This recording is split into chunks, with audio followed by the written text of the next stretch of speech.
नमस्कार and welcome friend. बहुत बहुत स्वागत है आपका मेरे इस चैनल में। अगर आपने अभी तक इस चैनल को सब्सक्राइब नहीं किया है तो जल्द से जल्द इसे सब्सक्राइब करें और साथ में बेल आइकन अवश्य प्रेस करें, जिससे कि आपको लेटेस्ट वीडियो के इन्फॉर्मेशंस आपको मिलता रहे। आज का जो ट्यूटोरियल है वो एक रिक्वेस्ट ट्यूटोरियल है रिगार्डिंग एमएस वर्ड से। और यहाँ देख सकते हैं कि अमब्रीन स्कूल ने कमेंट किया है कि सर एमएस वर्ड में सम और सब्ट्रैक्ट का फॉर्मूला कैसे यूज़ करते हैं। तो सबसे पहले अमब्रीन स्कूल को बहुत बहुत धन्यवाद कि आपने मेरा वीडियो देखा और आपने कमेंट किया। तो चलिए आज मैं आपको दिखाता हूँ कि सम यानी एडिशन और सब्ट्रैक्शन कैसे करते हैं एमएस वर्ड में। और यहाँ आप देखिए मेरा माइक्रोसॉफ्ट वर्ड 2010 खुला हुआ है। तो आप चाहे माइक्रोसॉफ्ट वर्ड 2007 भी यूज़ करें तो भी कोई बात नहीं, किसी में भी आप कर सकते हैं, सिर्फ आपको तरीका और प्रोसेस पता होना चाहिए।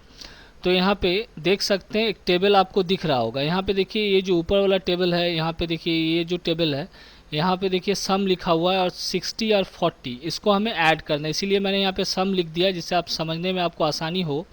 तो यहाँ पे मैंने सम लिखा है, 60 और 40 को ऐड कैसे करेंगे। दूसरा है नीचे देखिए यहाँ पे सब्ट्रैक्ट लिखा है 80 और 20, माने 80 से हमें 20 माइनस करेंगे तो कितना होगा ये मैं आपको बताऊंगा फॉर्मूला से। और आप जैसे सभी को पता है यहाँ पे कि टेबल कैसे बनाते हैं, इंसर्ट में जाते हैं और यहाँ पे टेबल आप यहाँ से बना सकते हैं। तो यहाँ पे अब देखिए जैसे कि यहाँ पे जिस तरह सेम टू सेम हम लोग एक्सेल में काम करते हैं, सेम टू सेम इसमें भी आप उसी हिसाब से आप फार्मूला भी पुट कर सकते हैं। तो यहाँ पे 60 और 40 को अगर आपको एडिशन करना है, सम करना है, तो जिस सेल में जैसे ये वाला जैसे ब्लॉक आपको दिखाई दे रहा है ये सेल है, वहाँ पे आपको क्लिक करना होगा। क्लिक करने के बाद वहाँ पे आपको कर्सर दिखेगा। अब आपको क्या करना है, ऊपर देखिए अलग अलग टैब्स आपको दिखाई दे रहे होंगे, ठीक ऊपर ये रिबन पे यहाँ पे देखिए टैब है, तो लेआउट टैब में आप क्लिक कीजिएगा। तो यहाँ पे राइट हैंड साइड में अगर ध्यान से आप देखिएगा तो डाटा का ग्रुप आपको इस तरह डाटा लिखा हुआ एक ग्रुप दिखाई देगा। यहाँ पे देखिए फार्मूला लिखा हुआ है, इस फार्मूला में आपको क्लिक करना होगा। अब फार्मूला में जैसे ही क्लिक कीजिएगा आप यहाँ पे, तो यहाँ पे देखिए फार्मूला का एक डायलॉग बॉक्स इस तरह आपको दिखाई देगा। तो यहाँ पे देखिए फार्मूला लिखा हुआ, तो जैसे ही आप इसमें क्लिक कीजिएगा, अगर ये by default equal to sum left दिखा रहा है, यहाँ पे ध्यान से देख लीजिए।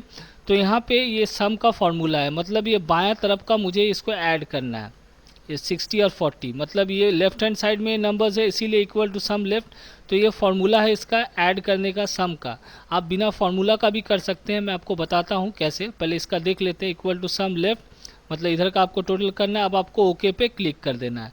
तो जैसे ही मैंने देखिए यहाँ पे क्लिक किया, देखिए यहाँ पे 100 आ गया। अब मान लेते हैं अगर फार्मूला आपको नहीं मालूम तो क्या करेंगे, तो कैसे करेंगे चलिए उसको भी दिखा देता हूँ मैं आपको। तो देखिए अब 60 और 40 को मुझे ऐड करना है बिना फार्मूला का, तो याद रखिएगा।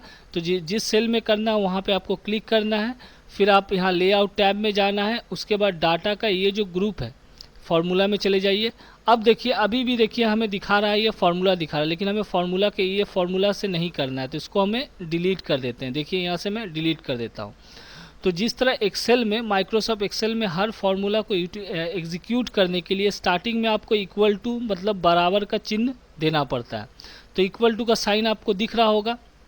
अब ध्यान से देखिए, अब मैं इसको ये सेल का एड्रेस पुट करूंगा। अब सेल का एड्रेस क्या है ज़रा एक्सेल में मैं आपको समझाने का कोशिश करता हूं। अगर आपको पता है तो अच्छी बात है, फिर भी आप एक बार देख लीजिए। यहाँ पे देखिए जिस तरह हम लोग माइक्रोसॉफ्ट एक्सेल खुला हुआ है, देखिए माइक्रोसॉफ्ट एक्सेल में अगर हम लोग सीट में ध्यान से देखते हैं, देखिए यहाँ पे ये मेरा माइक्रोसॉफ्ट एक्सेल खुला है, तो देखिए यहाँ पे जो सीट है, यहाँ पे देखिए इसको हम लोग सेल बोलते हैं, और ये ए नंबर कॉलम है, ये बी नंबर कॉलम है, ये सी नंबर कॉलम है। और यहाँ पे जो भी फार्मूला हम लोग पुट करते हैं तो ये कॉलम, ये रो और कॉलम दे के ही पुट करते हैं। तो यहाँ पे देखिए ए नंबर कॉलम है और ये रो नंबर 1 है, उसी तरह बी नंबर कॉलम है और ये रो नंबर 1 है। तो सेम उसी हिसाब से हमें वहाँ पे भी फार्मूला पुट करना होगा। तो जैसे ए कॉलम और यहाँ पे B column, C column, D column और इस तरह रो वाला, तो सेम उसी हिसाब से हमें वहाँ पे भी फार्मूला पुट करना होगा। तो ये वापस हम लोग अपने माइक्रोसॉफ्ट वर्ड में चले आएँ, यहाँ पे इक्वल टू साइन दिया हमने, और हमें लिखना होगा ये वाला कॉलम कितना होना चाहिए। जैसे ये ए नंबर कॉलम है, जैसे सम वाला जो एरिया है, ये वाला जो बॉक्स आपको दिखाई दे रहा है, ये है आपका ए कॉलम, ये आपका बी कॉलम, ये आपका सी कॉलम। ध्यान से देख लीजिए, सेम उसी तरह एक्सेल की ही तरह ए कॉलम, बी कॉलम और ये सी कॉलम, और हमारा जो निकलेगा वो आपका यहाँ पे डी कॉलम में निकलेगा।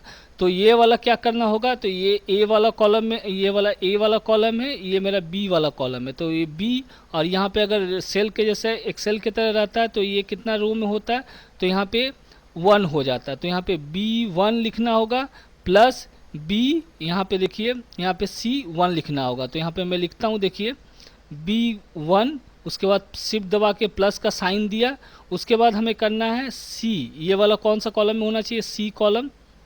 यहाँ पे तो हमें लिखना होगा C1, देखिए यहाँ पे C1, ध्यान से देख लीजिए C1, B1 प्लस C1। ये इसलिए मैंने लिखा यहाँ प्लस का साइन दिया है क्योंकि हमें इस वाले जो रो है इसमें हमें ऐड करना है, तो बिना फार्मूला का मैं आपको बता रहा हूँ।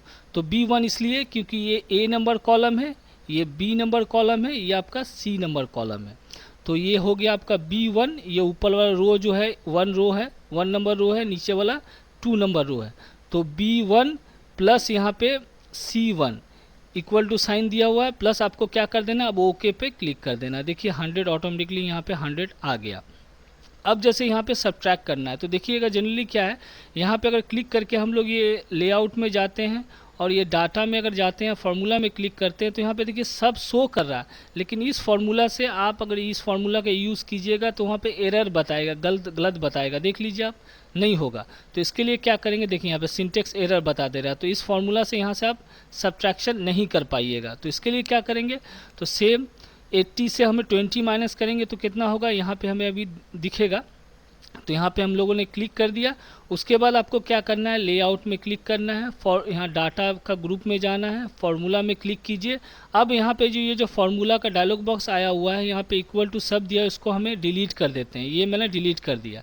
अब हमें इक्वल टू साइन दिया, अब ध्यान से देखिएगा, अब जैसे हमें किससे माइनस करना है, 80 से 20 माइनस करना है, सब्ट्रैक्ट करना है। यहाँ पे देखिए सब्ट्रैक्ट लिखा हुआ है, तो ये कितने नंबर कॉलम में है, ध्यान से देख लीजिए, ये वाला A कॉलम है, ये वाला B नंबर कॉलम है।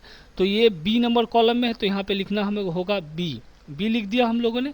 अब ये रो कितना होना चाहिए, ये 1 नंबर रो है, ये 2 नंबर रो है, तो ये कितना होगा B, यहाँ पे देख लीजिए B2, तो यहाँ पे लिखेंगे हम लोग, इस जगह पे हम लोग लिखेंगे B2 लिखेंगे, देखिए B2 लिख दिया।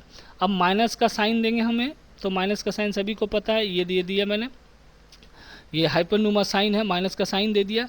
अब किससे माइनस करना है, ये देखिए 20, 80 से हमें 20 माइनस करना है, तो ये 20 कितने नंबर सेल में है, देख लीजिए यहाँ पे A कॉलम, B कॉलम और ये आपका C कॉलम, तो कितना होना चाहिए, यहाँ पे C लिखना पड़ेगा। यहाँ पे हम लोग लिखेंगे, यहाँ पे देखिए यहाँ पे C,